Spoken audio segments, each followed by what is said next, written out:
이민준이 그 작은 시골집에 도착했을 때 김서연이 그런 모습으로 있으리라고는 예상하지 못했다. 그의 끝없는 야망 때문에 몇 년 전 버렸던 여인이 이제는 혼자 아들을 키우며 맨손으로 땅을 일구고 있었다. 하지만 앞으로 며칠 동안 그가 알게 될 이혼의 진짜 이유는 그가 쌓아올린 모든 것과 그토록 원했던 성공의 진정한 덕에 대해 의문을 품게 만들 것이다. 어디서 우리를 보고 계신지 댓글로 남겨주시고 이 특별한 순간을 함께 해주세요. 흙먼지 날리는 시골길을 몇 시간이나 달린 끝에 고급 세단에 엔진이 마침내 멈췄다. 이민주는 운전석에 앉아 미동도 하지 않았다. 핸들을 잡은 그의 손이 떨리고 있었다. 그는 앞 유리를 통해 자신의 인생을 영원히 바꿔놓을 작은 시골집을 바라보았다. 전날 아침에 받은 전화는 아직도 악몽처럼 그의 귓가에 맴돌았다. 낯선 목소리, 새망병원 간호사라며 김서연이라는 여성과 한 아이가 연루된 사고에 대해 알리는 전화였다. 그 이름은 민준에게 벼락처럼 내리꽂혔다. 서연, 그의 전 부인. 몇 년 전 수십 번이나 연락을 시도했던 여자.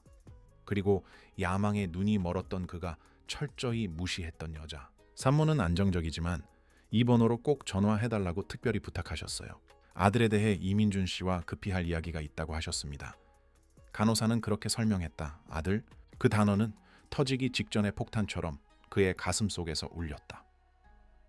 강원도의 작은 마을로 오는 내내 민주는 어떤 상황에도 대비하려고 애썼지만 그를 기다리는 발견에는 아무런 준비도 되어 있지 않았다. 서연은 그들이 사는 곳이라며 이 시골집 주소를 알려주었고 그가 찾던 답을 그곳에서 찾을 수 있을 것이라고 했다.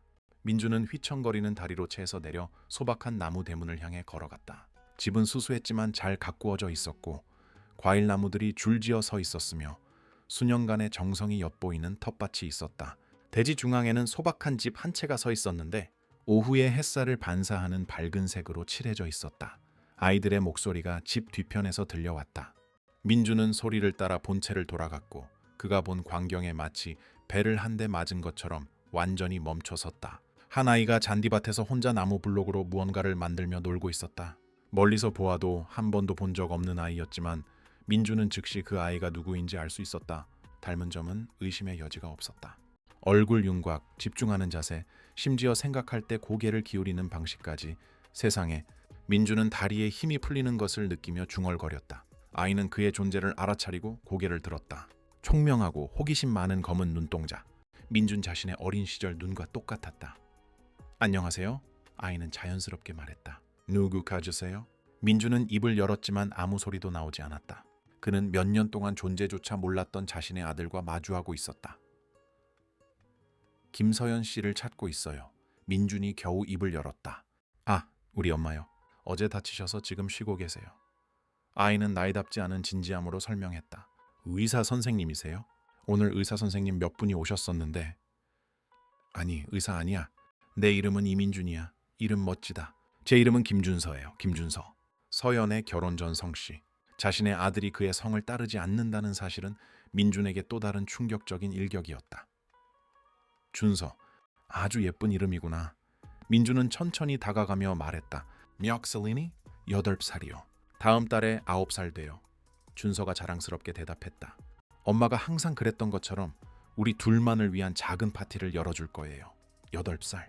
계산은 명확하고도 충격적이었다. 서연은 이혼 직후 임신 사실을 알았고 민주는 아들의 인생에서 중요한 모든 순간을 놓쳤다. 탄생, 첫 걸음마, 첫 낱말, 첫 등교일. 준서야 물어봐도 될까? 아빠에 대해서 아는 거 있니? 아이의 얼굴이 생각에 잠겼다. 네 엄마가 그러는데 아빠는 아주 중요한 사람이라서 멀리 일하러 가야 했대요. 엄마는 아빠가 나를 만나면 아주 많이 사랑해 줄 거라고 했어요. 그 말들은 민준의 심장에 비수처럼 꽂혔다. 서연은 그를 악마로 만들지 않으면서도 그를 보호하는 이야기를 만들어냈고 그의 부재를 설명하면서도 아버지의 사랑에 대한 가능성을 열어두었다. 그럼 아빠를 만나고 싶니? 민준이 거의 들리지 않는 목소리로 물었다. 준서는 아이답지 않은 진지함으로 그 질문을 고민했다. 그런 것 같아요. 근데 좀 무서워요. 아빠가 나를 좋아하지 않으면 어떡하죠? 내가 아빠가 원하던 그런 아들이 아니면요? 민주는 눈에 눈물이 고이는 것을 느꼈다. 준서야, 어떤 아빠라도 너 같은 아들을 둔 걸 영광으로 생각할 거야. 어떻게 아세요? 네오는 착하고 똑똑하고 엄마를 잘 돌보는 것 같으니까. 그게 사람이 가질 수 있는 가장 중요한 장점들이거든. 그때 집 쪽에서 익숙한 목소리가 들려왔다. 준서야, 누구랑 얘기하고 있니 아가? 민준이 돌아보자 서연이 천천히 다가오고 있었다. 사고 후유증에서 아직 회복 중인 것이 분명했다. 임에는 밴드를 붙이고 있었고 약간 절뚝거렸지만 그녀의 눈이 그의 눈과 마주쳤을 때 그녀는 완전히 멈춰섰다. 그들은 즉시 서로를 알아보았고 그 충격은 엄청났다. 오랫동안 그들은 그저 서로를 바라보았다. 수년간의 상처, 후회, 그리고 해결되지 않은 사랑이 전류처럼 그들 사이에 흘렀다. 민준 씨, 그녀가 속삭였고 다치고 충격받은 모습이었지만 그녀의 자세에는 흔들림 없는 위엄이 있었다. 서연 씨, 그가 대답했고 그의 목소리는 형언할 수 없는 감정들로 가득 차 있었다. 준서는 두 어른 사이를 번갈아 보며 갑자기 분위기를 장악한 긴장감을 감지했다. 두 분 아는 사이세요? 응, 아가. 서연은 민준에게서 눈을 떼지 않은 채 부드럽게 말했다. 민준 씨랑 엄마는 아주 오래전에 알던 사이야. 와, 신기하다. 그럼 친구세요? 순진한 질문이 공기 중에 비난처럼 울려 퍼졌다. 민준은 서연을 바라보며 대답해도 좋다는 무언의 허락을 구했다. 그녀는 눈에 띄게 망설이다가 거의 알아차릴 수 없을 정도로 고개를 끄덕였다. 우리는 결혼했었단다. 준서야, 민준이 부드럽게 말했다. 아주 오래전에 엄마랑 나는 부부였어. 아이의 눈이 커졌다. 결혼요? 엄마 아빠처럼요? 그래, 엄마 아빠처럼. 준서는 잠시 그 정보를 처리하더니 어린아이의 파괴적인 논리로 물었다. 그럼 우리 아빠도 아세요? 민준은 아들의 눈, 자신의 눈을 깊이 들여다보며 세상이 무너지고 동시에 재건되는 듯한 느낌을 받았다. 준서야, 그의 목소리가 떨렸다. 내가 네 아빠다. 뒤은 침묵은 절대적이었다. 준서는 민준을 그리고 서연을 번갈아 보며 자신의 인생을 영원히 바꿔놓을 정보를 처리하려고 애썼다. 진짜 우리 아빠요? 그가 마침내 작고 혼란스러운 목소리로 물었다. 근데 왜 한 번도 보러 오지 않았어요?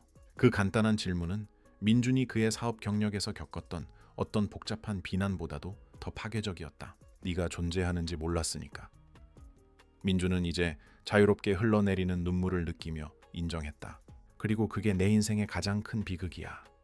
준서는 확인을 구하며 서연에게 돌아섰다. 이 엄마 정말이에요? 서연은 다가와 아들 옆에 무릎을 꿇었다. 부상의 고통은 무시한 채였다. 정말이야 아가. 이 사람은 네 아빠야. 아빠는 엄마에 대해 몰랐어. 서연은 잠시 눈을 감았다. 복잡한 감정과 싸우고 있는 것이 분명했다. 네가 엄마 뱃속에서 자라고 있을 때 아빠랑 엄마는 아주 심각한 문제가 있었고 그래서 너에 대해 말할 수가 없었어. 하지만 이제 아빠가 알게 됐잖아요. 준서는 복잡한 상황에서 단순함을 찾아내는 아이의 능력으로 말했다. 이제 아빠가 알아요. 그래, 이제 알지. 서연이 동의했다. 민준은 천천히 다가가 그 역시 무릎을 꿇고 아들의 눈높이에 맞췄다. 준서야, 이게 아주 혼란스럽고 무서운 일이라는 거 알아. 내가 너에게 낯선 사람이라는 것도 알지만 내 존재를 알게 된 순간부터 네가 내 인생에서 가장 중요한 존재가 되었다는 걸 알아줬으면 좋겠어. 아빠 일보다 더 중요해요? 그 질문은 민준에게 비수처럼 꽂혔다. 훨씬 더 중요해. 그럼 이제 여기 있을 거예요? 민준은 어떤 지침이라도 구하듯 서연을 바라보았다. 그녀는 조용히 울고 있었고 아들을 보호하려는 마음과 자신의 무너진 감정을 처리하려는 마음 사이에서 갈등하는 것이 분명했다. 있고 싶어. 민준은 솔직하게 말했다. 니오를 알고 싶어. 내 아빠가 되는 법을 배우고 싶어. 하지만 그건 엄마와 네가 함께 결정해야 할 문제야. 준서는 두 어른 사이를 번갈아 보더니 엄마가 홀로 어려움을 헤쳐나가는 것을 보며 자란 아이의 놀라운 지혜로 말했다. 가족은 할 수 있을 때 함께 있으려고 노력해야 한다고 생각해요. 서연 씨는요? 민준이 부드럽게 물었다. 어떻게 생각해요? 서연은 천천히 일어섰다. 내면의 싸움을 하고 있는 것이 분명했다. 민준 씨, 알아야 할 게 있어요. 그냥 지금 아들 인생에 들어와서 가족 놀이에 질리면 사라질 수는 없어요. 준서는 이미 충분히 불안정한 삶을 겪었어요. 사라지지 않을게. 약속해. 당신 약속을 어떻게 믿죠? 내가 가장 필요할 때 나를 완전히 무시했던 사람을 어떻게 믿어요? 그 비난에는 수년간의 고통과 원망이 담겨 있었다. 민주는 그 모든 말을 들을 자격이 있다고 생각했지만 동시에 아들을 만날 기회를 위해 싸워야 한다는 것도 알았다. 이번에는 다르니까. 그가 간단히 말했다. 이번에는 무엇이 정말 중요한지 아니까. 서연은 오랫동안 그를 살폈다. 민준 씨, 만약 당신이 여기 머문다면, 내가 당신을 준서의 삶의 일부로 받아들인다면 준서가 항상 최우선이라는 걸 알아야 해요. 당신 사업보다, 당신 경력보다, 그 어떤 것보다도요. 완전히 이해해요. 그리고 만약 날 실망시키거나 내 아들을 실망시킨다면 두 번째 기회는 없을 거예요. 실망시키지 않을게. 민주는 말했고 생전 처음으로 진정으로 지킬 생각인 약속을 하고 있다고 느꼈다. 준서는 민준에게 다가가 아이의 호기심으로 그의 얼굴을 살폈다. 나랑 닮았어요. 그가 말했다. 너도 나랑 닮았어. 민준은 눈물 사이로 미소를 지었다. 아빠라고 불러도 돼요? 그 질문은 민준의 감정적 방어선을 완전히 무너뜨렸다. 네가 원한다면. 아빠. 준서는 그 단어를 시험해보며 수줍게 웃었다. 어색하지만 좋아요. 민준은 희망과 두려움이 뒤섞인 눈으로 그 상호작용을 지켜보는 서연을 바라보았다. 서연 씨, 그가 부드럽게 말했다. 증명해야 할 게 많다는 거 알아요. 이런 기회를 받을 자격이 없다는 것도 알지만 만약 허락해준다면 내 남은 인생을 잃어버린 8년을 보상하는 데 바치고 싶어요. 잃어버린 시간을 보상하는 문제가 아니에요. 그녀가 대답했다. 지금부터 곁에 있어주는 문제예요. 그럼 곁에 있을게. 그날 오후 민주는 15년 동안 하지 않았던 일을 했다. 비서에게 전화해 그 주의 모든 회의를 취소했다. 성인이 된 후 처음으로 사업보다 더 중요한 것이 생겼다. 준서야, 그가 말했다. 네가 말했던 돌멩이 컬렉션 좀 보여줄래? 네가 좋아하는 모든 것에 대해 배울 시간이 아주 많아졌어. 아이의 얼굴이 환해졌다. 정말요? 저 돌멩이 40개나 있어요. 하나하나 특별한 이야기가 있다고요. 준서가 신나서 집으로 달려가는 동안 민준과 서연은 천천히 그 뒤를 따랐다. 민준 씨, 그녀가 조용히 말했다. 이해해야 해요. 우리 여기 생활은 단순해요. 사치도 없고 특권도 없어요. 만약 우리 삶의 일부가 되려 한다면 우리 현실을 받아들여야 할 거예요. 우리 현실? 민준은 그 말을 음미하며 반복했다. 그 말 좋네요. 쉽지 않을 거예요. 준서는 자기만의 일과가 있고 특별히 필요한 것들이 있어요. 똑똑한 아이지만 예민하기도 해요. 아빠라는 존재 없이 자라면서 많은 걸 잃었어요. 그럼 이제 얻을 차례네요. 서연은 걸음을 멈추고 그를 똑바로 쳐다보았다. 민준 씨, 정말 왜 여기 있는 거예요? 왜 하필 지금이에요? 병원에서 당신 사고에 대한 전화를 받았어요. 간호사가 당신이 나한테 전화해달라고 했다고 하더군요. 몇 년 만에 처음으로요. 누군가 나에게 그게 중요하다고 말했어요.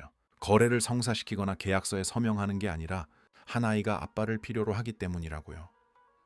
그게 모든 걸 버리고 여기까지 오기에 충분했어요? 충분하고도 남았죠. 계시와도 같았어요.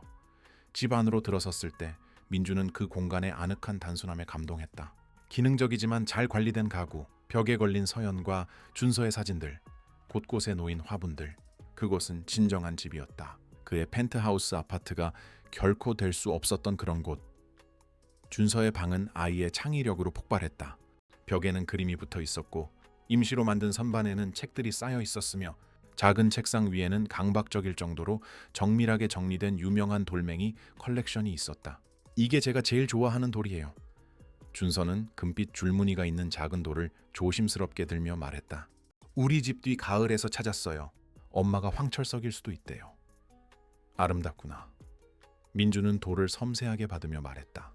이 컬렉션은 어떻게 시작하게 됐는지 물어봐도 될까? 엄마가 가르쳐줬어요. 엄마가 제가 태어나기 전에 대학에서 돌에 대해 공부했대요. 민주는 놀라서 서연을 쳐다보았다. 지질학을 공부했어요? 2년 동안요. 그녀는 그의 시선을 피하며 대답했다. 다른 우선순위가 생기기 전에요. 민주는 즉시 이해했다. 서연은 그의 아들을 키우기 위해 학업을 포기했다. 그가 전혀 몰랐던 또 다른 희생의 층이었다. 아빠. 준서는 그 단어를 다시 시험하며 말했다. 아버도 돌멩이 좋아하세요. 좋아하게 될 것 같아. 민준이 미소 지었다. 하나하나 가르쳐줄 수 있니? 다음 1시간 동안 준서는 자신의 컬렉션에 있는 각 돌에 대해 열정적으로 설명했다. 민준은 돌멩이뿐만 아니라 아이의 진정한 열정, 정리 능력, 지식에 대한 갈증에 매료되어 지켜보았다. 그것은 마치 자신보다 더 나은 버전을 보는 것 같았다.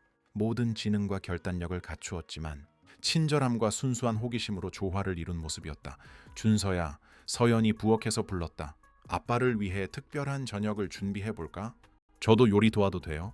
민주는 스스로에게 놀라며 물었다. 요리할 줄 아세요? 준서가 감탄하며 물었다. 사실 잘 못해. 민준이 인정했다. 하지만 배우고 싶어. 텃밭에서 직접 기른 재료로 만든 소박한 집밥 저녁 식사 동안 민주는 엄마와 아들 사이의 특별한 관계를 관찰했다. 서연은 단지 준서를 키우는 것이 아니라 무한한 인내심으로 그를 교육하고 있었다. 모든 질문에 진지하게 답했고 모든 작은 성취를 축하했다. 아빠. 준서가 갑자기 말하자 민주는 정신을 차렸다. 오늘 여기서 주무실 거예요? 민주는 미지의 영역에 들어선 듯 서연을 쳐다보았다. 그건 엄마에게 달려있어. 시내에 있는 펜션에서 묵는 게 좋겠어요. 서연이 외교적으로 말했다. 하지만 원한다면 내일 아침 식사하러 다시 와도 괜찮아요. 그러고 싶어요. 민준이 즉시 대답했다. 그리고 내일은 아빠 일에 대해 가르쳐 줄 수 있어요? 준서가 물었다. 엄마가 아빠는 중요한 회사를 가지고 있다고 했어요. 민준은 망설였다. 8살 아이에게 자신이 평생을 바쳐 쌓아온 기업. 제국이 이제는 완전히 무의미하게 느껴진다는 것을 어떻게 설명할 수 있을까? 회사가 있긴 하지만 먼저 내 일에 대해 배우고 싶어. 텃밭을 가꾸는 법, 특별한 돌을 찾는 법, 좋은 사람이 되는 법에 대해서 말이야. 준서는 기뻐하며 웃었다. 전 일 안 해요. 어린인데요. 그럼 다시 어린이가 되는 법을 가르쳐 줄 수 있겠네. 민주는 말했고 자신이 완전히 진심이라는 것을 깨달았다. 나중에 민준이 시내 펜션으로 떠날 준비를 할 때 준서가 자발적으로 그를 껴안았다. 아빠, 그가 속삭였다. 와주셔서 기뻐요. 나도 그렇단다, 아들아. 나도. 집 밖에서 서연은 그를 차까지 배웅했다. 민준 씨, 그녀가 말했다. 오늘은 좋은 시작이었지만 당신이 도시에 있는 당신의 삶과 회사에 대해 어떻게 할 계획인지 알아야겠어요. 솔직히 아직 모르겠어요. 하지만 어떤 결정을 내리든 준서가 최우선이 될 거라는 건 알아요. 만약 당신 회사가 당신이 시간을 나누는 것을 감당하지 못한다면요. 민주는 아들이 사는 소박한 집을 그리고 도시 생활에서는 한 번도 멈춰서서 본 적 없는 별이 빛나는 하늘을 번갈아 보았다.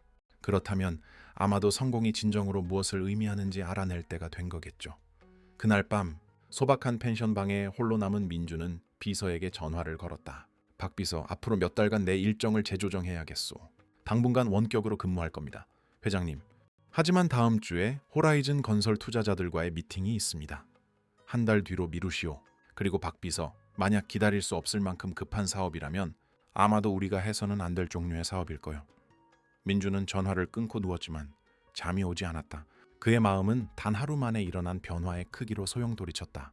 그는 자신이 아빠라는 사실을, 아들의 인생 8년을 잃어버렸다는 사실을, 그리고 사랑했던 여인이 그 없이 온전한 삶을 꾸렸다는 사실을 알게 되었다. 하지만 그의 평화를 어지럽히는 또 다른 무언가가 있었다.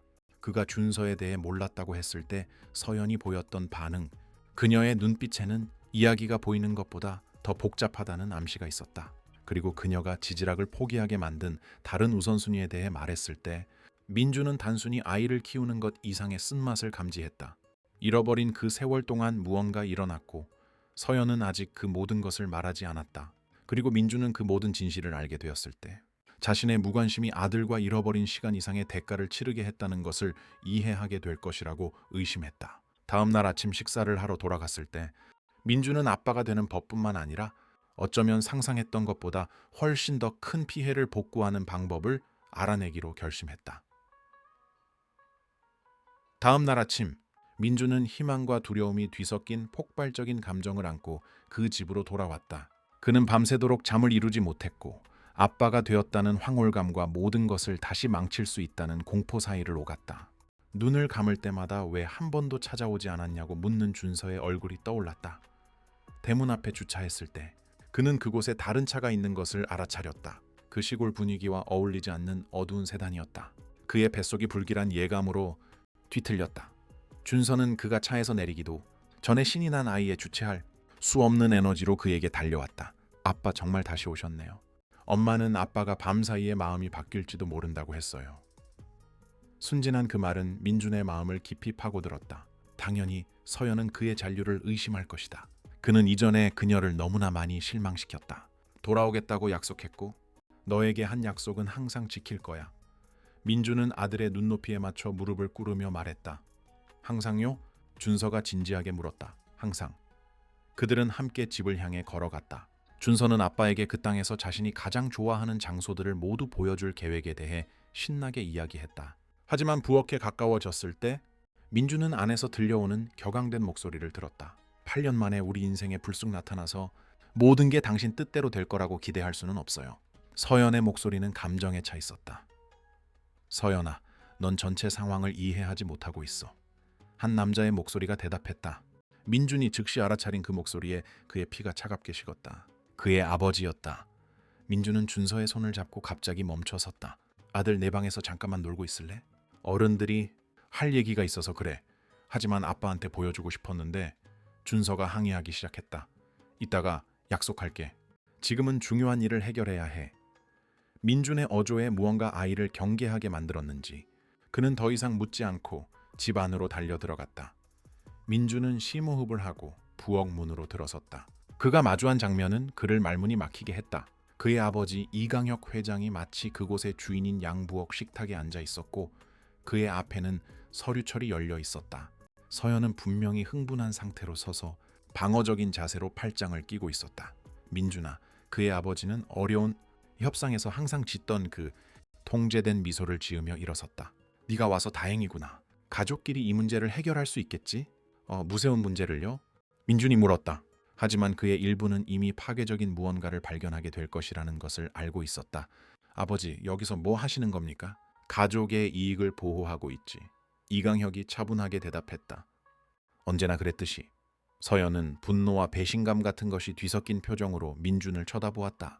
알고 있었어요? 아니죠. 이 모든 것 뒤에 그들이 있다는 거 알고 있었어요? What's 뒤에요? 대체 무슨 얘기를 하는 겁니까? 이강혁은 한숨을 쉬며 민준에게 앉으라고 손짓했다. 아들아, 우리가 어떻게 여기까지 왔는지 네가 알아야 할 것들이 좀 있다. 아니요. 서연이 폭발했다. 그분은 이 이야기를 할 자격이 없어요. 몇 년 동안 저를 속였어요. 민준은 마치 터지기 직전에 폭탄 한가운데에 있는 것처럼 느끼며 두 사람 사이를 번갈아 보았다. 누가 좀 무슨 일이 일어나고 있는지 설명해 줄 수 있습니까? 앉아라, 민준아. 그의 아버지가 항상 그를 위축시켰던 그 권위로 말했다. 긴 이야기다. 서서 듣겠습니다. 이강혁은 서류철을 열고 여러 문서를 꺼냈다. 좋다, 민준아.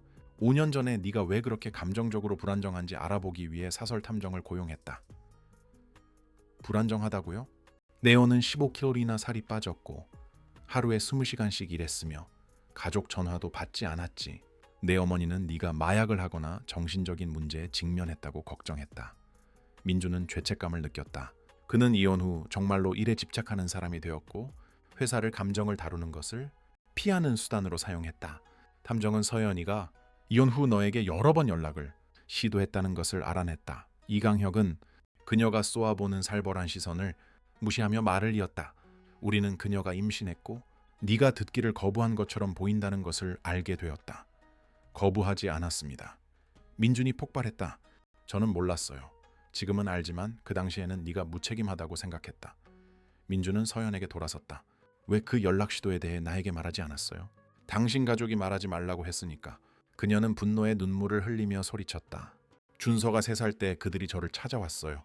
당신이 심각한 개인적인 문제를 겪고 있고 아들에 대해 알게 되면 상황이 더 악화될 거라고 했어요. 그 폭로는 민준에게 강타처럼 다가왔다. 그들이 뭘 했다고요? 야배우님이 제 아파트로 찾아오셨어요. 서연은 감정에 떨리는 목소리로 말을 이었다. 당신이 심각한 우울증으로 정신과 치료를 받고 있다는 위조된 의료 서류를 가지고 와서는 준서에 대해 알게 되면 당신이 자살할 수도 있다고 했어요. 민준은 그가 느껴본 적 없는 분노로 아버지를 돌아보았다. 그런 짓을 하셨습니까? 제 정신 건강에 대해 그녀에게 거짓말을 하셨어요. 우리는 모두에게 최선이라고 생각하는 일을 했다. 이강혁은 뉘우침 없이 대답했다. 너는 정말 비참한 상태였어, 민준아. 그리고 그녀는 열악한 환경에서 아이를 키우고 있었지. 그래서 우리 삶을 조종하기로 결정하셨군요. 돕기로 결정했다. 이강혁이 정정했다. 우리는 서연이에게 모두에게 이익이 되는 해결책을 제시했다. 어떤 해결책이요? 민준은 대답을 듣고 싶지 않다는 예감이 들었지만 물었다. 서연은 패배한 듯 의자에 주저앉았다. 그들은 이 집을 사서 수학 개인 교습이 필요한 외로운 노인인 척하는 고용된 배우 박 선생님이라는 가상의 인물을 만들었어요. 배우라니요. 민준이 믿을 수 없다는 듯 반복했다. 아주 설득력 있는 배우였지. 이강혁이 섬뜩한 자부심으로 말했다. 박인환 씨, 은퇴한 연극 배우다. 우리는 그를 위해 완벽한 인생 이야기를 만들어냈다. 위조된 소유권 문서, 심지어 그의 이야기를 확인해줄 이웃들까지. 민준은 천천히 앉아 그 조작의 규모를 처리하려고 애썼다. 얼마나 오랫동안 이런 일이 계속됐습니까? 5년이요. 서연이 속삭였다. 5년 동안 저는 제 노력과 헌신으로 우리의 독립을 이뤄냈다고 믿었어요. 그리고 박 선생님은 작년에 그 역할에서 죽었지. 이강혁이 아무렇지 않게 설명했다. 우리는 서연이에게 그가 유언으로 집을 남겼다고 말했다. 그녀는 박인환 씨가 그 세월 동안 그녀와 준서에게 진정한 애정을 갖게 되었기 때문에 전혀 의심하지 않았다. 당신들은 거짓말로 그녀 인생의 5년을 파괴했어요. 민주는 갑자기 일어서며 소리쳤다. 우리는 그녀 인생의 5년을 구했다. 이강혁이 반박했다. 그녀는 쥐가 들끓는 아파트에 살면서 3가지 다른 일을 하며 겨우 생활비를 벌고 있었다. 준서는 불안정한 환경 때문에 학교에서 문제를 일으키기 시작했지. 그게 우리 삶을 조종할 권리를 줍니까? 우리 손자를 보호할 권리를 주었다. 이강혁이 마침내 평정을 잃고 폭발했다. 너는 회사를 위해 내 가족을 버렸다. 일에 미쳐서 너를 사랑하는 모든 사람을 무시했지. 누군가는 조치를 취해야 했다. 뒤이은 침묵은 서연의 억눌린 흐느낌으로만 깨졌다. 민주는 그녀를 보았고 폭로뿐만 아니라 이제 무너져 내리는 거짓말 속에서 수년간 살아온 완전히 무너진 여인을 보았다. 서연 씨, 그가 부드럽게 말했다. 아무것도 의심하지 않았어요. 몇 가지 이상한 점은 있었어요. 그녀는 눈물 사이로 인정했다. 박 할아버지는 제가 한 번도 말하지 않은 준서에 대한 정보를 항상 알고 계셨어요. 그분의 이야기와 맞지 않는 재정적 여유가 있었고 몇 가지 버릇과 표현들이 당신을 생각나게 했어요. 박인환 씨가 몇 달 동안 민준이를 연구했으니까. 이강혁이 병적인 자부심으로 말했다. 인터뷰 영상을 보고 네 버릇을 연구하고 무의식적으로 네 제스처 몇 가지를 흉내냈지. 당신들은 괴물이야. 민주는 혐오감에 찬 목소리로 말했다. 절박한 엄마를 조종하고 아이에게서 아빠를 만날 기회를 빼앗았어요. 내 아들과 함께할 8년을 훔쳤다고요. 우리는 불안정한 아버지를 둔 아이를 구했다. 이강혁이 소리쳐 되받았다. 아빠, 작고 겁에 질린 목소리가 부엌 입구에서 들려왔다. 준서가 거기에 서 있었고 격렬한 논쟁의 일부를 분명히 들은 듯했다. 그의 눈은 커져 있었고 눈물이 맺히기 시작했다. 뒤이은 침묵은 파괴적이었다. 모든 어른들은 순진한 아이가 들어서는 안 될 말을 방금 들었다는 것을 동시에 깨달았다. 준서야, 아가. 서연은 재빨리 일어나 그에게 다가가며 말했다. 방에 있어야지? 왜 다들 소리 지르는 거예요? 그가 떨리는 목소리로 물었다. 왜 엄마가 울어요? 그리고 저 할아버지는 누구예요? 민주는 그가 느껴본 적 없는 분노로 아버지를 쳐다보았다. 아버지, 지금 당장 나가시는 게 좋겠습니다. 민준아. 아직 이야기 안 끝났다. 네, 끝났습니다. 5분 안에 이 집에서 나가지 않으시면 경찰을 부르겠습니다. 이강혁은 거친 움직임으로 서류들을 챙겼다. 너는 실수를 하고 있는 거다, 민준아. 우리가 이 아이를 위해 쌓아온 안정을 파괴하고 있어. 당신들이 쌓은 안정은 거짓말에 기반한 것이었어요. 그리고 당신이 제공할 안정은 무엇에 기반할 겁니까? 당신은 아버지 되는 법조차 모르잖아요. 그 비난은 고통스러운 진실을 담고 있었기에 민준에게 총알처럼 박혔다. 하지만 그는 겁에 질린 눈으로 논쟁을 지켜보는 준서를 보았고 한 번도 경험해보지 못한 결단력을 느꼈다. 배울 겁니다. 그가 간단히 말했다. 아들이 마땅히 받아야 할 아버지가 되는 법을 배울 겁니다. 이강혁은 문을 쾅 닫고 나갔고 부엌에는 긴장된 침묵이 흘렀다. 준서는 분명히 혼란스럽고 무서운 표정으로 민준에게 다가왔다. 아빠, 저 할아버지는 누구예요? 왜 아빠한테 소리 질렀어요? 민준은 아들 앞에 무릎을 꿇고 불가능한 상황에 맞는 단어를 찾으려고 애썼다. 저분은 내 아버지란다. 준서야. 내 할아버지. 제 할아버지요? 준서의 눈이 커졌다. 저 할아버지 있어요? 그래, 있어. 할머니도 있고. 왜 한 번도 저를 보러 오지 않으셨어요? 순진한 질문은 민준의 심장에 비수처럼 꽂혔다. 8살 아이에게 자신의 조부모가 몇 년 동안 그의 삶을 조종했다는 것을 어떻게 설명할 수 있을까? 복잡한 문제란다, 아들. 때로는 어른들이 좋은 결정이라고 생각하는 것들이 결국 사람들을 아프게 하기도 해. 아빠가 저에 대해 몰라서 보러 오지 않았던 것처럼요. 바로 그거랑 똑같아. 준서는 민준이 알아보기 시작한 그 조숙한 진지함으로 정보를 처리했다. 그럼 이제 할아버지 할머니가 저를 보고 싶어 하실까요? 민준은 지침을 구하며 서연을 바라보았다. 그녀는 다시 앉아 있었고 충격 상태에 빠진 듯했다. 모르겠어, 준서야. 하지만 그에 대한 어떤 결정이든 우리 함께 내릴 거야. 너, 나, 그리고 엄마가 함께요? 준서가 물었다. 그의 목소리에는 희망이 담겨 있었다. 함께. 민준이 확인했다. 서연이 마침내 입을 열었다. 울어서 쉰 목소리였다. 민준 씨, 이 모든 걸 처리할 시간이 필요해요. 내 인생에서 무엇이 진짜였고 무엇이 조작이었는지 이해해야 해요. 물론이죠. 얼마나 시간이 필요해요? 모르겠어요. 아마 며칠 동안 도시로 돌아가서 저와 준서가 이 모든 것에 대해 이야기할 시간을 주는 게 좋겠어요.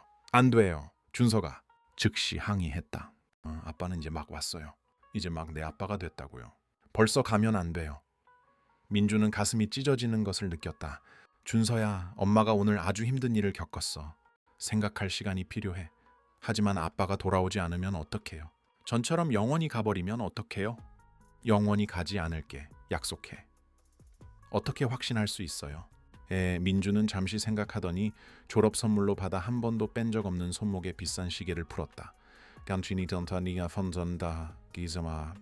이 시계 보이니? 준서가 고개를 끄덕였다.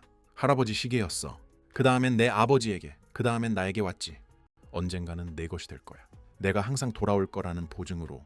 지금 네가 이걸 가지고 있었으면 좋겠어. 하지만 너무 비싸요. 준서가 항의했다. 비싼 게 아니라 소중한 거야. 그리고 너는 나에게 어떤 시계보다도 더 소중해. 민주는 준서의 작은 손목에 시계를 채워주었다. 완전히 어울리지 않았지만 아이는 세상에서 가장 귀한 보물인 양 그것을 바라보았다. 아빠가 돌아오면 돌려드릴게요. 내가 돌아오면 그때 얘기하자. 민주는 일어서서 서연을 바라보았다. 며칠 필요해요? 알주일이요. 그녀는 망설인 후 말했다. 앞으로 어떻게 나아갈지 결정할 일주일이요. 일주일. 민주는 동의했다. 비록 그의 모든 세포가 아들과 다시 멀어지는 생각에 항의했지만 말이다. 그는 출구로 향했지만 준서가 그를 뒤쫓아왔다. 아빠, 기다려요. 민준이 돌아섰을 때 그는 평생 가장 강렬한 포옹에 휩싸였다. 방금 아빠를 찾았지만 벌써 다시 잃을까 두려워하는 아이의 절박한 포옹이었다. 나 잊지 마세요. 준서가 속삭였다. 불가능해. 민준이 속삭여 답했다. 너는 이제 내 일부니까. 도시로 돌아오는 길에 민준은 비서에게 전화해 그가 상상조차 해본 적 없는 일을 했다. 그는 다음 달에 모든 약속을 취소해달라고 요청했다. 한 달 내내요, 회장님? 하지만 회사 확장권은요? 해외 투자자들은요?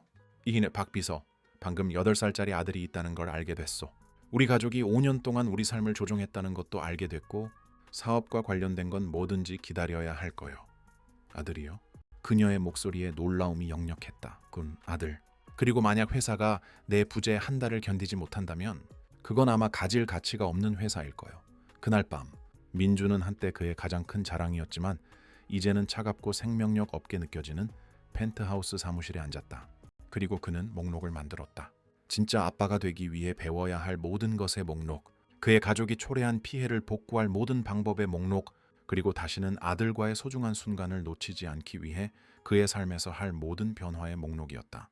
하지만 민준이 몰랐던 것은 그 일주일의 이별 동안 서연이 그의 가족의 조작에 대해 훨씬 더 파괴적인 무언가를 발견하게 될 것이라는 점이었다. 그것은 그들의 삶의 방향을 완전히 바꾸고 민준이 그의 인생에서 가장 어려운 결정을 내리게 할 것이었다.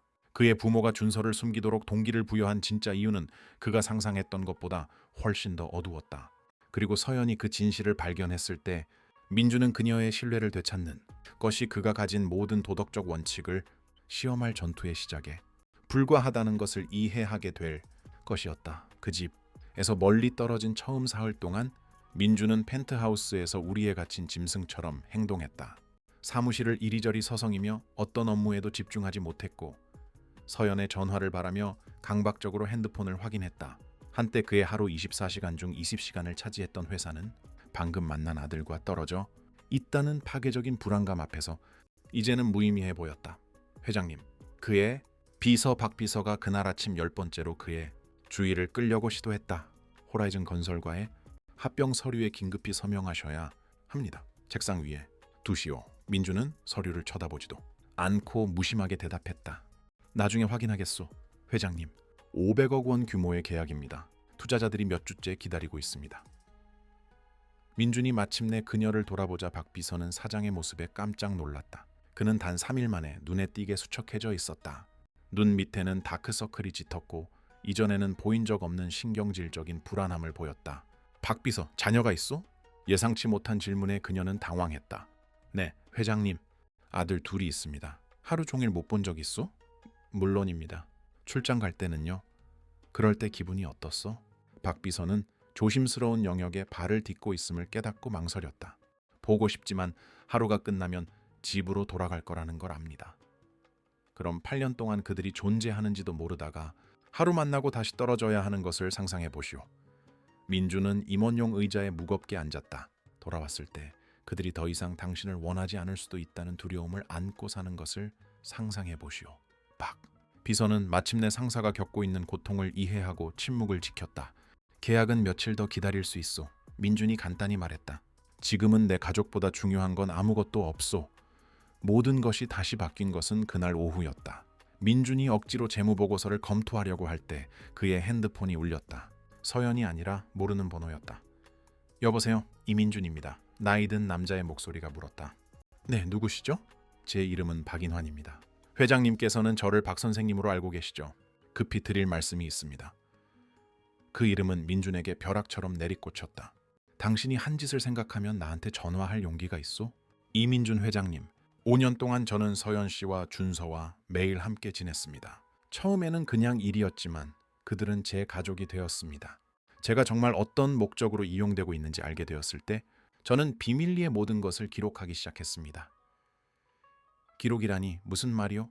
회장님, 저는 40년 동안 배우 생활을 했습니다.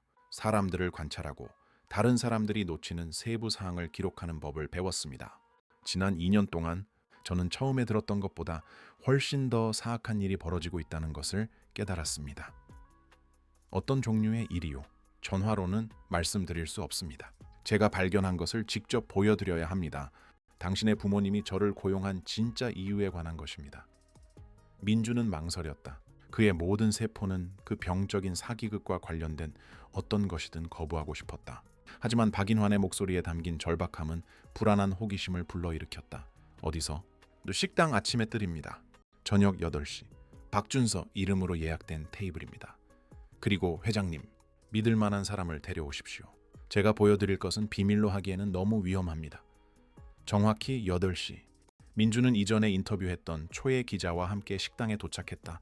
그들은 식당 구석에 눈에 띄지 않는 테이블에서 눈에 띄게 긴장하며 주위를 끊임없이 살피는 백발의 남자가 기다리고 있는 것을 발견했다고 와주셔서 감사합니다.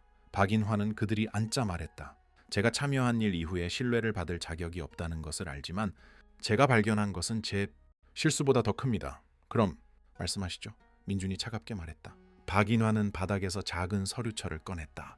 박 선생님 역할을 하는 5년 동안 당신의 부모님은 제가 준서와 나누어야 할 대화에 대해 구체적인 지시를 내렸습니다.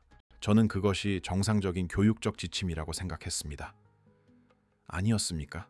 저는 각 대화가 그의 성격을 형성하기 위해 세심하게 계획되었다는 것을 깨달았습니다.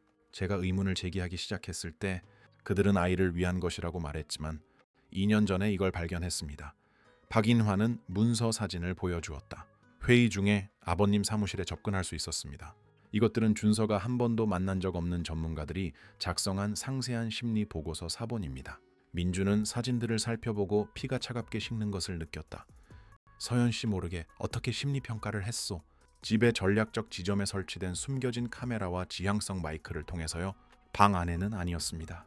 그건 쉽게 탐지될 수 있으니까요. 하지만 대화와 행동을 포착할 수 있는 장소들에 설치했죠. 초의 기자는 직업적으로 흥미를 느끼며 몸을 앞으로 숙였다. 어떤 종류의 장소였습니까? 기와를 통해 소리를 포착하는 지붕의 장치들, 창문을 촬영하는 전신주의 초소형 카메라들, 심지어 정기적으로 그 집에 주차하는 차들의 장비까지요. 그래서 서연 씨가 의심하지 않았던 거군요. 민준이 중얼거렸다. 감시가 외부에서 이루어졌으니 정확합니다. 그리고 저는 관찰 내용을 확인하는 도구였습니다.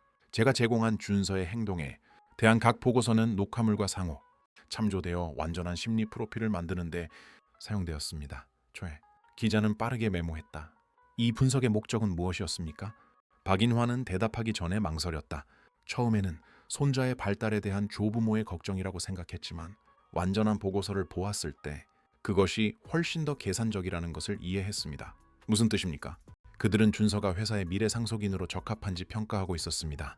유용할 만큼 충분히 똑똑하지만 통제를 받아들일 수 있을 만큼 성격이 유순한지요. 민주는 갑자기 일어섰다. 내 부모가 내 아들을 사업 프로젝트처럼 다루고 있었단 말이오. 그보다 더 심합니다. 박인환이 말을 이었다. 이런 짓을 한 게 처음이 아니라는 걸 알게 됐습니다. 초의 기자는 쓰기를 멈췄다. 자세히 설명해 주시죠. 최근 몇 년간 비슷한 사례들의 기록이 있습니다. 항상 잠재력 있는 가정의 아이들이었고 어떤 이유에서인지 의심스러운 법적 절차를 통해 양육권을 잃었습니다. 몇 건이나요? 제가 볼 수 있었던 문서에 따르면 아이들이 가족과 분리되어 신망재단과 관련된 사람들의 후견 아래 놓인 경우가 최소 12건이었습니다. 민주는 완전히 충격을 받아 다시 앉았다. 무슨 재단이요? 들어본 적 없는데. 당신 부모님이 10년 전에 만든 단체입니다. 표면적으로는 어려운 아이들을 돕기 위한 것이지만 실제로는 훨씬 더 어두운 작전을 위한 위장입니다. 최 기자는 몸을 앞으로 숙였다. 박 선생님, 말씀하시는 것에 대한 구체적인 증거가 있습니까? 문서 사진은 있지만 원본은 없습니다. 2년 동안 회의를 위해 사무실에 갈 때마다 혼자 있는 시간을 이용해 관련 서류를 촬영했습니다. 왜 그런 일을 하셨습니까? 그들이 제게 해준 이야기들에서 모순점을 발견하기 시작했고 무엇보다도 서연 씨와 준서에게 진심으로 전기 들었기 때문입니다. 그들이 훨씬 더 큰 게임의 졸에 불과하다는 것을 알았을 때 제가 할 수 있는 유일한 방법으로 그들을 보호하기로 결심했습니다. 민주는 사진들을 다시 보았다. 박 선생님, 그 문서들의 원본은 어디에 있어?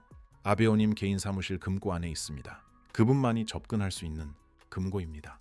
그럼 법적으로 고발할 충분한 증거는 없군요. 더 좋은 게 있습니다. 박인환은 서류철에서 작은 장치를 꺼내며 말했다. 이게 있습니다. 최 기자는 물건을 살펴보았다. 이게 뭡니까? 지난 6개월 동안 제가 사용한 디지털 녹음기입니다. 이강혁 회장님이 다른 관련자들과 작전의 세부, 사항을 논의하는 전화 통화 내용이 담겨 있습니다. 민주는 희망에 불꽃을 느꼈다. 구체적으로 어떤 내용의 대화요? 준서의 양육권을 얻기 위해 법적 절차를 조작하는 방법에 대한 것, 판사와 사회복지사에게 지불하는 돈에 대한 것, 그리고 특히 재단의 보호 아래 이미 있는 다른 아이들에게 계획하고 있는 일에 대한 것입니다. 다른 아이들이요? 박인환은 심호흡을 했다. 회장님, 새로운 내일 재단은 그냥 평범한 보호시설이 아닙니다. 가족과 분리된 아이들이 자라서 권력 있는 사람들의 이익에 봉사하도록 준비되는 곳입니다. 몇 명의 아이들을 말하는 겁니까? 이 제가 본 기록에 따르면 현재 재단에는 최소 10명의 아이들이 있으며 모두 사기성 법적 절차를 통해 가족에게서 빼앗겼습니다.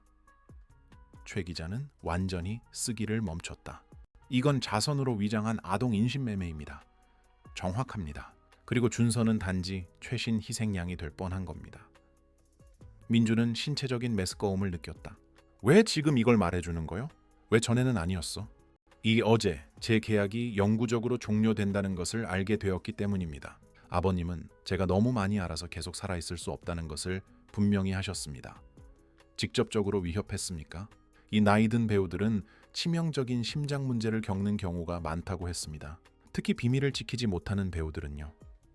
최 기자는 민준을 쳐다보았다. 즉시 경찰에 가야 합니다. 어떤 경찰에요? 박인환이 씁쓸하게 웃었다. 그 지역 경찰서장 절반이 재단으로부터 자금 지원을 받습니다. 시스템이 완전히 부패했습니다. 민주는 다시 일어나 원을 그리며 걷기 시작했다. 그럼 우리는 내 가족을 훨씬 넘어서는 부패 네트워크에 맞서고 있는 거군요. 훨씬 넘어서죠. 박인환이 확인했다. 하지만 희망이 있습니다. 어떤 거요?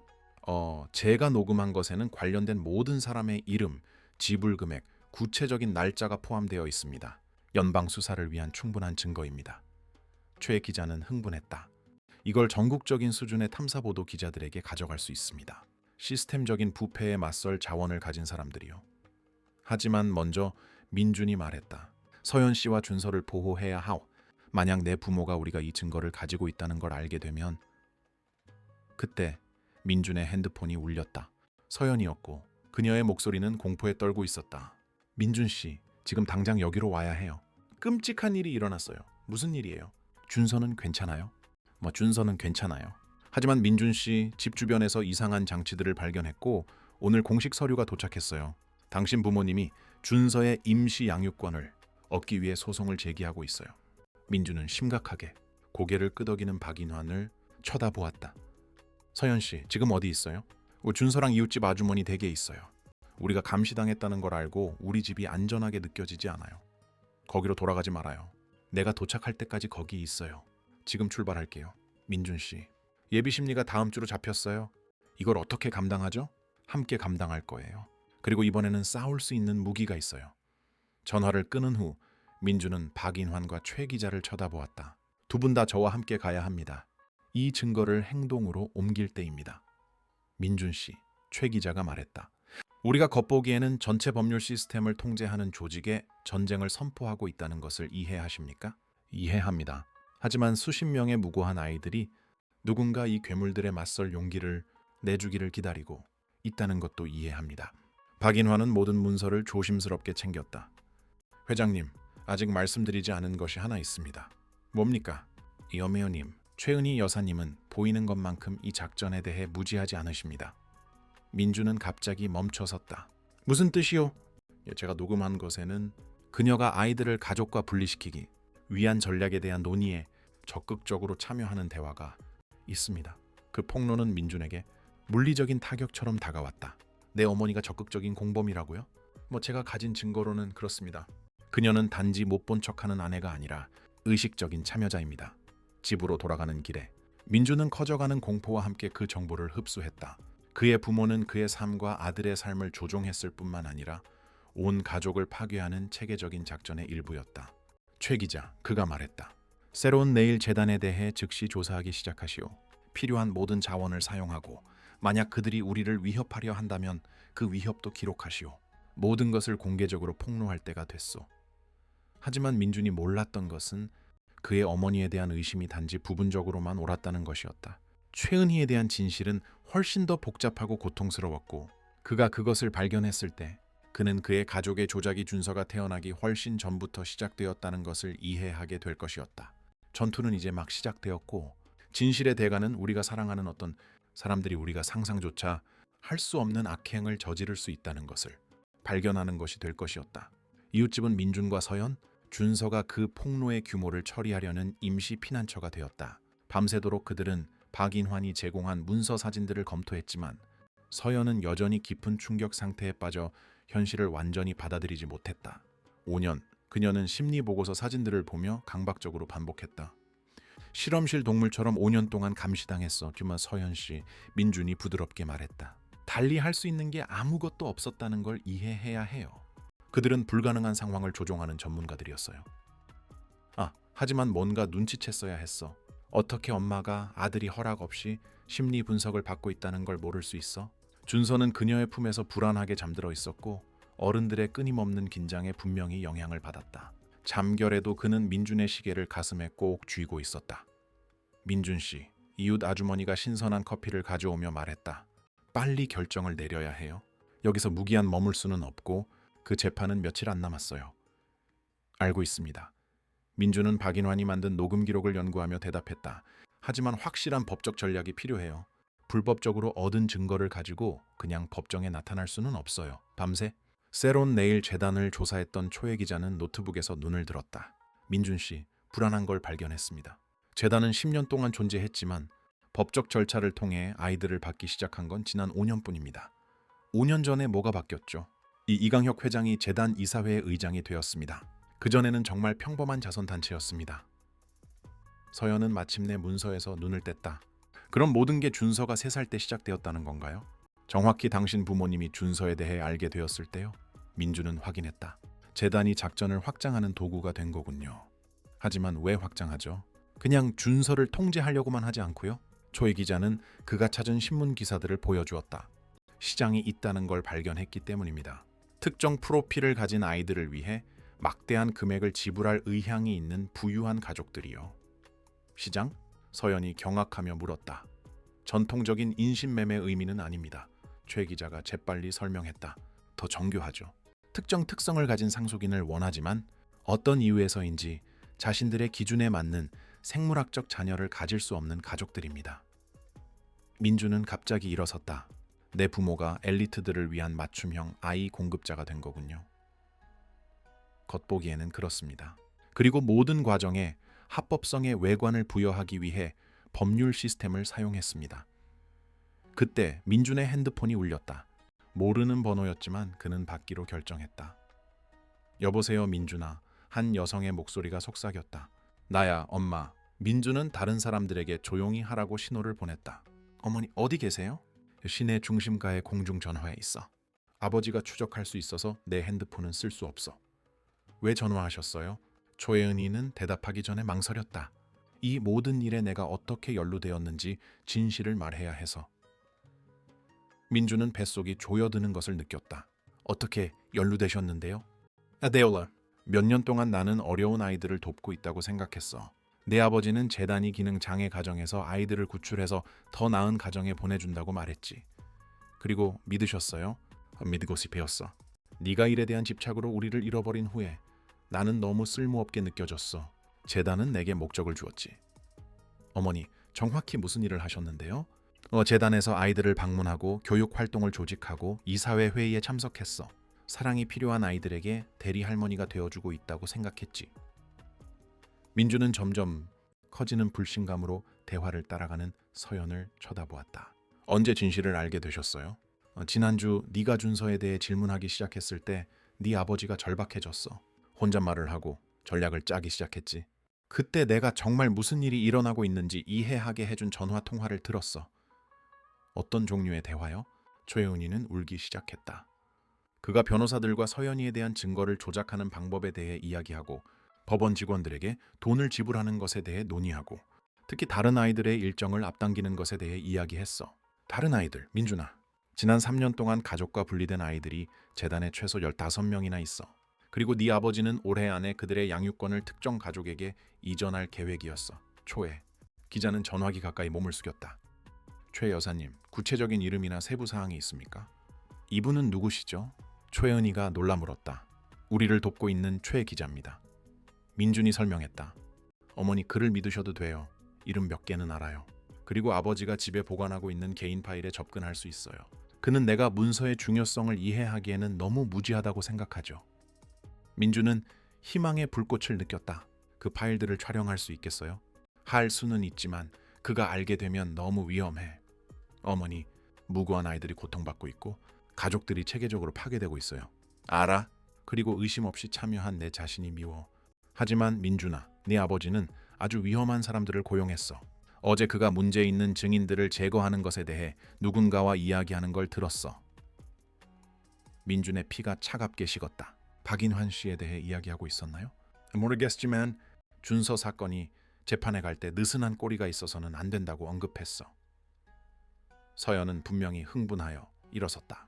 최 여사님, 민준 씨와 준서가 위험해요. 너희 모두 위험해. 나도 마찬가지고. 아버지가 내가 너희와 이야기하고 있다는 걸 알게 되면. 초의 기자는 빠르게 메모했다. 최 여사님, 그 파일들은 대개 정확히 어디에 있습니까? 그의 개인 사무실 잠긴 파일 캐비닛 안에 있어요. 하지만 지난달에 그가 세금 서류를 정리해달라고 해서 열쇠를 가지고 있어요. 모든 걸 촬영해 주시겠습니까? 최은희는 오랫동안 침묵했다. 내가 이걸 하면 돌아갈 수 없어. 아버지는 내가 한 짓이라는 걸 알게 될 거야. 어머니, 민준이 부드럽게 말했다. 다른 대안이 있나요? 그가 더 많은 가족을 파괴하게 내버려 두나요? 우리에게서 준서를 빼앗아 가게 두나요? 내가 이 증거를 가져가면 너희가 날 보호해 줄 수 있니? 초의 기자와 민주는 서로를 쳐다보았다. 보호를 마련할 수 있습니다. 최 기자가 말했다. 지역 부패에 연루되지 않은 연방기관의 연줄이 있습니다. 알겠습니다. 최은희가 말했다. 마침내 이걸 하겠어요. 하지만 아버지가 집을 나갈 때까지 몇 시간이 필요해요. 어디서 만날까요? 도시 외곽의 낡은 방직 공장에서 오후 6시예요. 그리고 민준아, 준서를 데려와. 너무 늦기 전에 내 손자를 보고 싶어. 최은희가 전화를 끊은 후 무거운 침묵이 방을 가득 채웠다. 이웃 아주머니가 먼저 입을 열었다. 그녀를 믿을 수 있다고 확신해요? 함정일 수도 있어요. 그럴 수도 있죠. 민준이 인정했다. 하지만 이걸 멈출 충분한 증거를 얻을 유일한 기회예요. 서연은 준서를 더 꽉 껴안았다. 만약 함정이라면? 우리 아들을 그들에게 직접 넘겨주는 거라면? 그럼 준비가 되어 있을 겁니다. 최 기자가 말했다. 일이 잘못될 경우 우리를 보호해 줄 수 있는 지원군을 부를 겁니다. 민주는 잠자는 아들을 보며 두려움과 결단력이 뒤섞인 감정을 느꼈다. 준서는 이 조작에서 벗어나 자유롭게 자랄 자격이 있어. 이 모든 아이들이 그럴 자격이 있고, 하지만 어떤 대가를 치르고요? 서연이 물었다. 우리는 다른 가족들을 구하기 위해 우리 가족을 위험에 빠뜨리고 있어요. 우리는 우리 가족을 구하기 위해 우리 가족을 위험에 빠뜨리고 있는 거예요. 민준이 정정했다. 지금 이걸 멈추지 않으면 준서는 결코 자유로워질 수 없고 다른 아이들은 계속 고통받을 거예요. 남은 하루 동안 그들은 최은희와의 만남을 준비했다. 최 기자는 연방 당국과 연락을 취해 아직 구체적인 세부 사항을 밝히지 않은 채 상황을 설명했다. 민주는 준서를 위해 평범함을 유지하려고 애썼지만 아이는 분명히 어른들의 긴장을 감지했다. 아빠, 준서가 점심 식사 중에 물었다. 왜 다들 슬퍼 보여요? 우리가 몇 가지 문제에 직면해 있단다, 아들. 하지만 모든 걸 해결할 거야. 또 나쁜 사람들이에요? 민주는 아이의 눈높이에 맞춰 무릎을 꿇었다. 그래, 나쁜 사람들이야. 하지만 오늘 우리는 그들을 영원히 멈출 방법을 찾을 거야. 그리고 나면 우리는 함께 있을 수 있어. 너, 나, 그리고 엄마가. 그리고 나면 우리는 함께 있을 수 있어. 민주는 그 약속을 지킬 수 있기를 기도하며 약속했다. 오후 5시 30분, 그들은 최은희를 만나러 나갔다. 최 기자는 공장 주변에 배치될 지원팀을 조직했고 필요할 경우 개입할 준비가 되어 있었다. 가는 길에 민주는 이웃 아주머니가 빌려준 장난감을 가지고 노는 뒷좌석의 준서를 보았다. 그의 아들은 자신이 단지 자신의 미래뿐만 아니라 수십 명의 다른 아이들의 미래를 결정할 전투의 중심에 있다는 것을 전혀 몰랐다. 서연 씨, 민준이 조용히 말했다. 오늘 무슨 일이 일어나든 지난 며칠이 내 인생 최고의 날들이었다는 걸 알아줬으면 해요. 준서를 만나고 당신이 어떤 사람이 되었는지 알게 된 것만으로도 모든 고통의 순간이 가치가 있었어요. 작별 인사처럼 말하지 말아요. 그녀가 쏘아붙였지만 목소리가 떨렸다. 작별 인사가 아니에요. 약속이에요. 무슨 일이 있어도 우리 가족을 지키겠다는 약속. 버려진 공장에 도착했을 때 그들은 입구 근처에 주차된 외로운 차 한 대를 보았다. 최은희는 밖에서 눈에 띄게 긴장하며 부피가 큰 서류철을 들고 기다리고 있었다. 어머니. 민준이 다가가며 말했다. 해내셨어요? 해냈어. 그녀가 대답했지만 그녀의 눈은 준서에게 고정되어 있었다. 세상에, 민준아. 내 어릴 때랑 똑같구나. 준서는 눈물을 글썽이며 자신을 바라보는 낯선 여인에게 위축되어 서연 뒤에 숨었다. 준서야, 민준이 부드럽게 말했다. 이분은 내 할머니 최은희 여사님이시오. 제 할머니요. 준서가 호기심 어리지만 조심스럽게 물었다. 그래, 아가야. 최은희는 그의 눈높이에 맞춰 무릎을 꿇으며 말했다. 더 일찍 만나지 못해서 정말 미안하구나. 왜 저를 보러 오지 않으셨어요? 최은희는 민준을 그리고 다시 준서를 쳐다보았다. 내가 아주 큰 실수를 했기 때문이란다. 아가야. 하지만 이제 모든 걸 바로잡으려고 노력할 거야. 그녀는 서류철을 초의 기자에게 건넸다. 모든 게 여기 있어요. 이름, 금액, 날짜, 심지어 아이들의 심리 프로필과 함께 찍은 사진까지요. 최 기자는 재빨리 문서들을 훑어보았다. 몽차빠넴, 최 여사님, 이것만으로도 전체 작전을 무너뜨릴 충분한 증거입니다. 그리고 나를 감옥에 보낼 증거이기도 하죠. 그녀가 간단히 말했다. 하지만 우리 자신의 안전보다 더 중요한 것들이 있어요. 그때 민주는 다른 차들이 공장으로 빠르게 다가오는 것을 알아차렸다. 여러 대의 어두운 차량이 다른 방향에서 나타났다. 함정이야. 서연이 준서를 품에 안고 소리쳤다. 아니야! 초혜은이가 소리쳐 되받았다. 나는 몰랐어. 아버지가 알아챈 게 틀림없어. 조혜 기자는 이미 지원팀과 통화 중이었다. 쓰였네. 지금 당장 지원이 필요합니다. 포위됐습니다. 민주는 주위를 둘러보며 탈출 경로를 살폈지만 너무 늦었다. 차들은 공장 주위에 원을 형성했다. 은희. 익숙한 목소리가 공중에 울렸다. 이강혁이 여러 남자와 함께 차량 중 하나에서 내리고 있었다. 내 아내가 나를 배신했다는 걸 알게 되다니 실망이 크군. 여보, 제발요. 최은희가 애원했다. 그들은 우리 가족이에요. 가족이었지. 그가 차갑게 정정했다. 이제는 우리 사업의 장애물일 뿐이야. 민주는 서연과 준서 앞에 서서 자신의 목숨을 걸고 그들을 보호할 준비가 되어 있었다. 아버지, 그들을 가게 해주세요. 싸울 상대가 필요하다면 저와 싸우십시오. 싸움의 문제가 아니다, 민준아. 사업의 문제지. 그리고 너희는 계속 살아있기에는 너무 많이 알아. 그때 초혜 기자가 예상치 못하게 미소를 지었다. 사실 이강혁 회장님, 이제 너무 많이 아는 건 당신인 것 같습니다. 무슨 뜻이지? 청호혜 기자는 작은 장치를 보여주었다. 이 대화 전체가 연방당국과 3개의 다른 방송국에 실시간으로 중계되고 있습니다. 이강혁의 얼굴이 창백해졌다. 그건 불가능해. 아주 가능하고 당신이 한 모든 것과는 달리 아주 합법적입니다. 그때 멀리서 사이렌 소리가 울리기 시작했고 빠르게 다가왔다.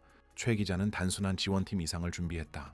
그는 전체 네트워크를 폭로하고 체포하기 위한 완벽한 작전을 지휘했다. 끝났습니다, 아버지. 민준이 말했다. 당신의 작전은 끝났어요. 이강혁은 주위를 둘러보며 궁지에 몰렸다는 것을 깨달았다. 너희는 너희가 무엇을 파괴했는지 전혀 모른다. 얼마나 많은 권력자들이 복수를 원할까? 그럼 한 번에 한 명씩 권력자들을 상대하죠. 민준이 대답했다. 당신부터 시작해서. 당국이 현장을 포위하는 동안 준서가 마침내 모두의 마음을 아프게 한 질문을 했다. 아빠, 왜 할아버지는 나쁜 사람이에요? 민준은 아들 옆에 무릎을 꿇고 신중하게 단어를 골랐다. 때로는 아들, 우리를 보호해야 할 사람들이 결국 우리를 아프게 하기도 해. 하지만 이제는 다시는 그런 일이 일어나지 않도록 할 거야. 그리고 우리는 함께 있을 거야. 우리는 영원히 함께 있을 거야. 하지만 이강혁이 체포되고 작전이 폭로되었음에도 불구하고 민준은 전투가 끝나지 않았다는 것을 알았다. 싸우지 않고 네트워크의 붕괴를 받아들이지 않을 권력자들이 연루되어 있었다. 그리고 새로운 내일 재단에는 진짜 가족과 재회해야 할 15명의 아이들이 있었다. 정의를 위한 싸움은 이제 막 시작되었다. 이강혁이 체포된 지 3주 후 민준은 상상도 못했던 상황에 처해 있었다. 이웃 아주머니 댁 거실 바닥에 앉아 준서에게 퍼즐 맞추는 법을 가르치며 인생에서 가장 중요한 전화를 기다리고 있었다. 초에 기자는 새로운 내일 재단, 아이들의 가족 재회 작전을 총괄하고 있었다. 그리고 매 시간마다 파괴적인 소식과 기적적인 소식이 번갈아 도착했다. 아빠, 준서가 퍼즐 조각을 빛에 비추며 말했다. 우리 집에 언제 돌아가요? 민준은 부엌 식탁에서 법률 서류를 정리하고 있는 서연을 쳐다보았다. 진실이 밝혀진 이후 그녀는 피해 가족들의 권리를 위한 투쟁에서 맹렬한 활동가가 되었다. 그가 재회했던 온화한 여인은 이제 그가 만났던 어떤 경영자와도 견줄 만한 힘을 보여주었다. 가다들. 하지만 먼저 모든 아이들이 안전한지 확인해야 해. 나쁜 할아버지 할머니가 데려간 아이들이요? 준서가 상황을 이해하는 방식은 항상 민준을 놀라게 했다. 어린아이의 순수함을 잃지 않으면서도 그의 아들은 그를 자랑스럽게 하면서도 동시에 걱정하게 만드는 조숙한 사회적 인식을 발달시켰다. 마야, 그 아이들 모두 진짜 가족에게 돌아가길 원해. 그때 민준의 핸드폰이 울렸다. 최 기자였다. 민준 씨, 지금 당장 재단으로 와야 합니다. 놀라운 일이 벌어지고 있습니다. 무슨 일입니까? 1시간 후에 첫 번째 가족 재회가 있을 겁니다. 그리고 준서가 특별히 참석해달라고 요청했습니다. 민준은 미간을 찌푸렸다. 준서가 요청했다고요? 무슨 뜻입니까? 재단의 아이들이 준서가 당신 부모님이 통제하고 싶어 했던 특별한 아이라는 걸 알게 되었습니다.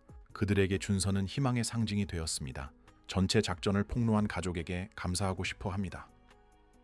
서연은 대화를 듣고 다가왔다. 초해 기자님, 준서를 거기로 데려가도 안전한가요? 완전히 안전합니다.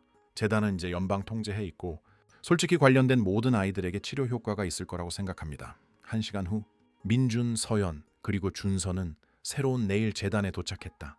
그들이 발견한 광경은 그들을 말문이 막히게 했다. 수십 대의 차가 마당에 주차되어 있었고 온 가족이 본관 밖에서 애타게 기다리고 있었다. 어떤 이들은 울고 어떤 이들은 서로를 껴안았으며 모두의 얼굴에는 희망과 두려움이 뒤섞여 있었다. 세상에, 서연이 속삭였다. 얼마나 많은 삶이 파괴된 거야. 이 초해 기자가 입구에서 그들을 맞이했다. 17가족입니다, 민준 씨. 사기성 절차를 통해 가족과 분리된 18명의 아이들입니다. 그리고 모두 재회하는 건가요?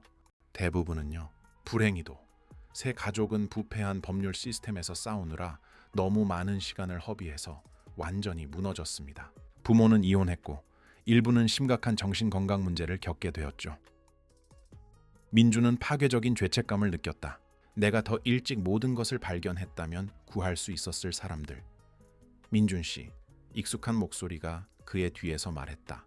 이제 연방 보호를 받고 있지만 자유롭게 증언할 수 있는 박인환 씨였다.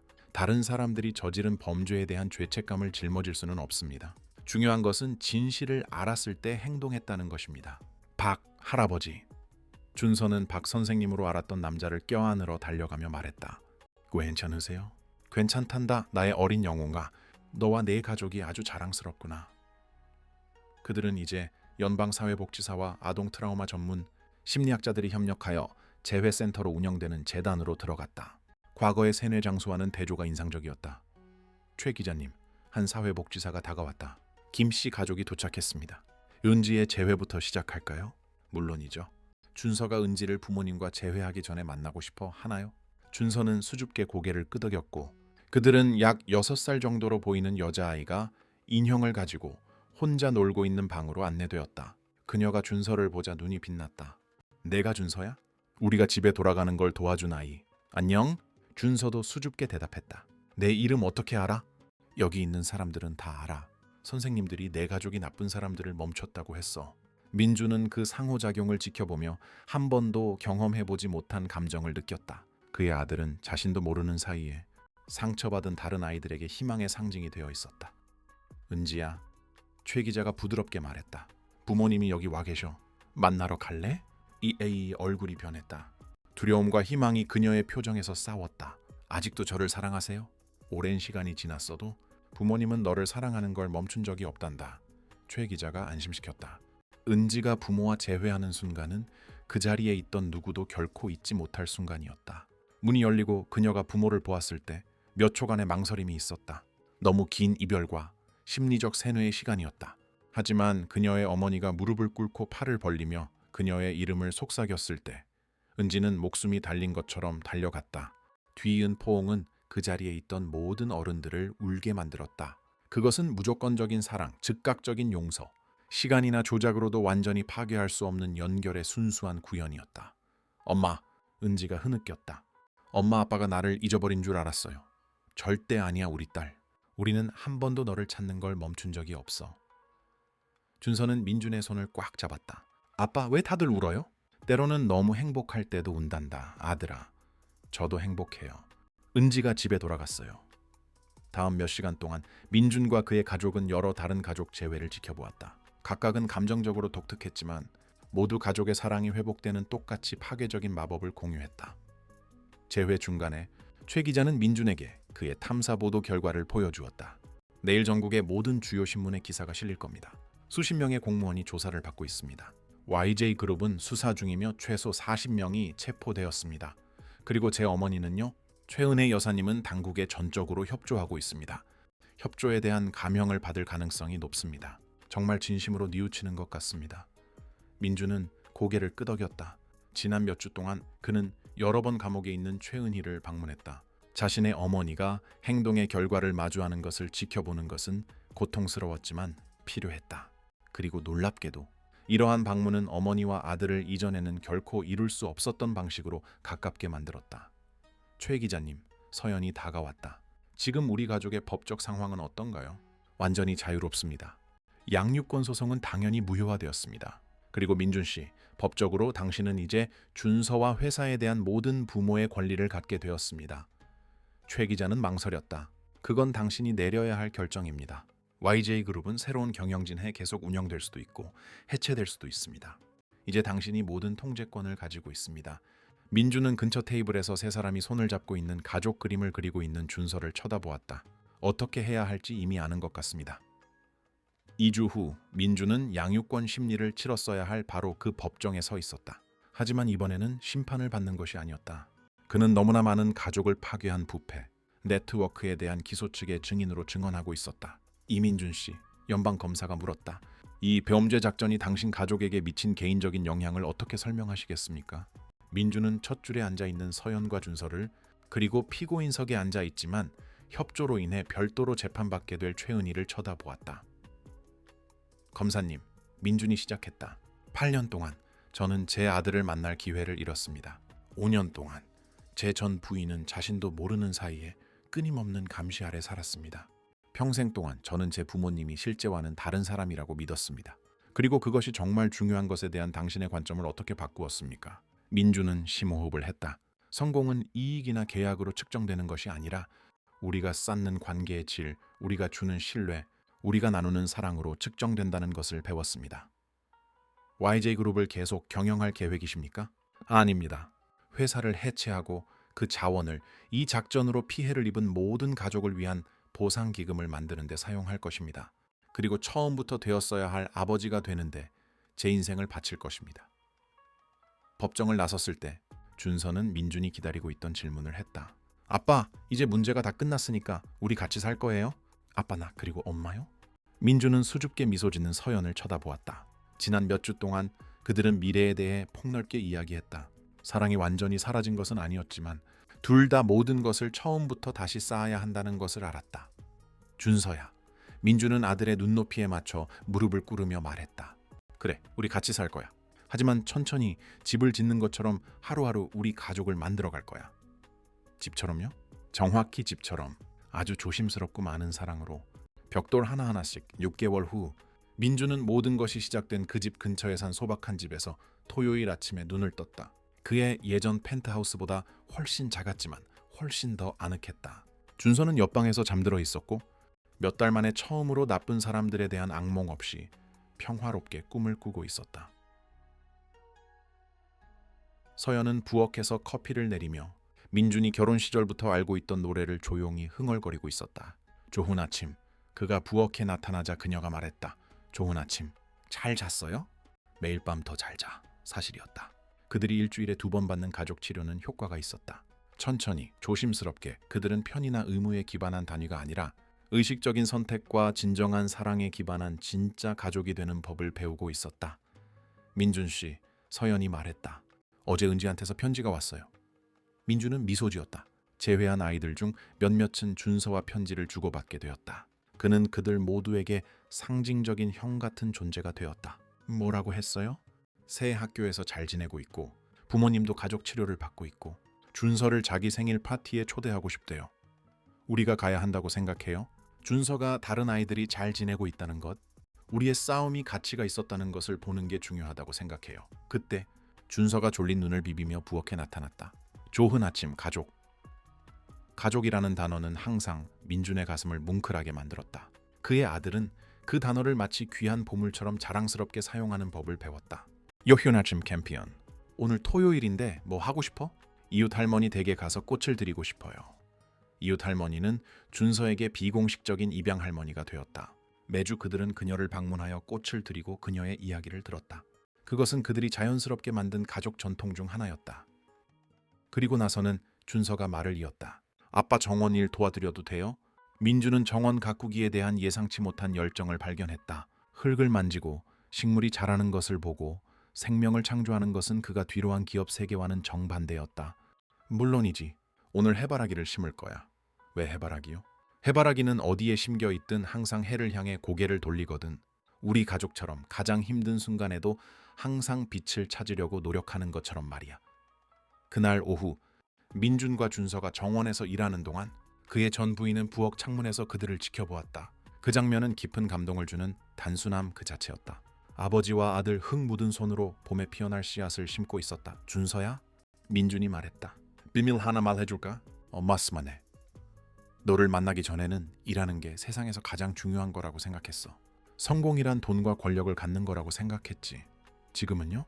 지금은 가장 중요한 게 너와 엄마와 함께 여기 있으면서 해바라기를 심고 추억을 만드는 거라는 걸 알아. 준서는 진지하게 그 말을 생각했다. 아빠, 다른 사람들도 이걸 배워야 한다고 생각하세요? 그런 것 같아, 아들. 그럼 우리가 가르쳐 줄 수 있을지도 몰라요. 민주는 아들을 쳐다보며 그의 조숙한 지혜에 다시 한번 감탄했다. 어떻게 가르칠 수 있다고 생각하니? 나쁜 사람들 때문에 헤어진 다른 가족들에게 우리 이야기를 들려주는 거요. 그 아이디어는 민준의 마음에 씨앗을 심었다. 다음 몇 달 동안 그와 서연은 학교, 대학, 그리고 회의에서 가족의 중요성, 끝없는 야망의 위험성, 그리고 진정한 사랑에 변화시키는 힘에 대해 이야기하기 시작했다. 초의 기자는 모든 것을 책으로 기록했고 그 책은 전국적인 베스트셀러가 되었다. 성공이 실패가 될 때 한 가족의 구원의 여정. 수익금은 전액 취약 계층 가정을 돕는 단체에 기부되었다. 최은희는 2년의 감형된 형기를 마친 후 작은 도시로 이사하여 합법적인 아동보호시설에서 자원봉사자로 일했다. 민중와의 관계는 예전 같지 않았지만 정직과 상호용서라는 새로운 기반을 다졌다.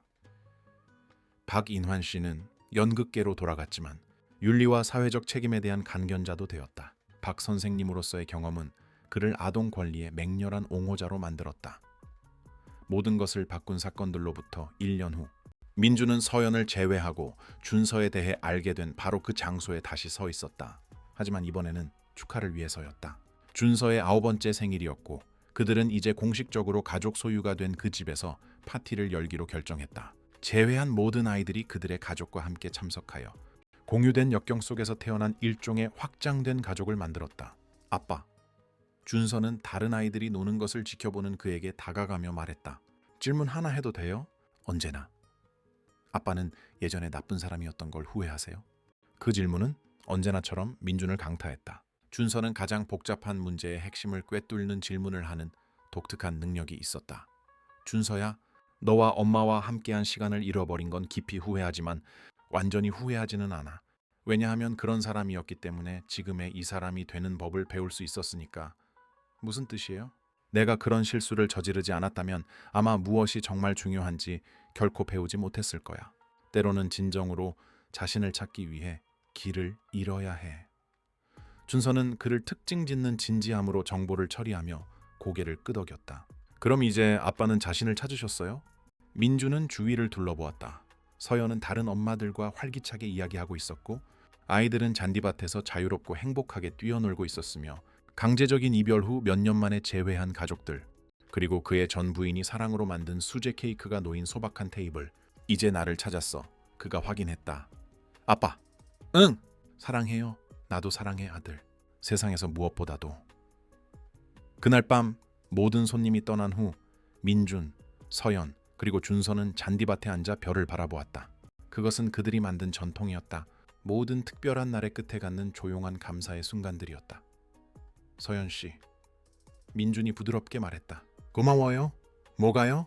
혼자서 비범한 아들을 키워줘서, 나에게 2번째 기회를 줘서, 진정한 사랑은 소유가 아니라 해방이라는 걸 가르쳐줘서요. 민준 씨, 그녀가 대답했다. 사람이 정말 변할 수 있다는 걸, 옳은 일을 선택하기에 결코 늦지 않았다는 걸 증명해줘서 고마워요. 2. 사람 사이에 누운 준서는 별이 빛나는 하늘을 쳐다보았다. 아빠, 엄마, 별들도 가족이 있을까요? 왜 그렇게 생각하니? 서연이 미소 지었다. 같이 있을 때 더 밝게 빛나니까요. 민준과 서연은 아들의 머리 위로 서로를 쳐다보았고 둘 다 그 말의 우연한 깊이를 이해했다. 그거 아니, 준서야? 민준이 말했다. 내 말이 맞는 것 같아. 인생에서 가장 좋은 것들은 함께 있을 때 더 밝게 빛나. 우리 가족처럼요? 정확히 우리 가족처럼. 별을 바라보며 민준은 그들을 여기까지 이끈 비범한 여정을 되돌아보았다. 그는 기업 제국을 잃었지만 진정한 가족을 얻었다. 그는 부모의 부패를 발견했지만 자신의 온전함을 찾았다. 그는 모든 것을 잃을 가능성에 직면했지만 결국 정말 중요한 것을 얻었다. 그가 배운 가장 중요한 교훈은 간단하지만 변화를 가져오는 것이었다. 진정한 사랑은 우리가 소유하는 것이 아니라 매일 살기로 선택하는 것이다. 그것은 다른 사람의 안녕을 우리 자신의 이익보다 우선시하는 의식적인 결정이다. 그것은 취약해질 용기, 실수를 인정할 용기, 용서를 구하고 다시 시작할 용기이다. 그리고 아마도 더 중요하게는 변화하기에 결코 늦지 않았다는 것. 우리가 되고 싶은 사람이 되기로 선택하기에 결코 늦지 않았다는 것을 배웠다. 우리 마음이 원하는 가족을 만들기에 결코 늦지 않았다. 별이 빛나는 하늘 아래 아들을 품에 안고 사랑하는 여인을 곁에 둔 채 민주는 성공의 진정한 의미를 찾았다는 것을 이해했다. 그것은 수백만 달러짜리 계약이나 기업 제국에 있는 것이 아니었다. 그것은 바로 그 완벽한 단순함과 사랑의 순간에 있었다. 그리고 성인이 된 후 처음으로 이민주는 완전히 깊이 평화로웠다. 이 이야기가 마음에 드셨다면 좋아요와 구독을 눌러 다음 영상을 놓치지 마세요.